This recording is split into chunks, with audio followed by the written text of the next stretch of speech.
ஐ மக்களே, சொல்லுங்க மக்களே. சொல்லுங்க மக்களே.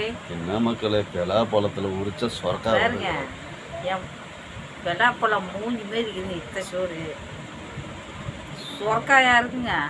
பலாப்பழத்தில் மூஞ்சி பாருங்க. இல்லைங்க, பாருங்க, சொரக்காயை போட்டால் பலாப்பழமாக வரும். பலாப்பழம் தான் வராது, சொரக்கா வரும். சொரக்கா தான் வரும். சொரக்கா தான் வருங்க. என்னங்க மக்களே, 3 வாரம் வீடியோ போடல. சப்ஸ்கிரைப் பண்ணுங்க, லைக் பண்ணுங்க, ஷேர் பண்ணுங்க, கமெண்ட் பண்ணுங்க. என் ஃப்ரெண்டோட சன்னுக்கு கல்யாணம். நான் கல்யாணத்துக்கு போனாலும் 1 வாரம் ரொம்ப பிஸிங்க. மாமா மாமா சிரி, மாமா சிரி சிரி.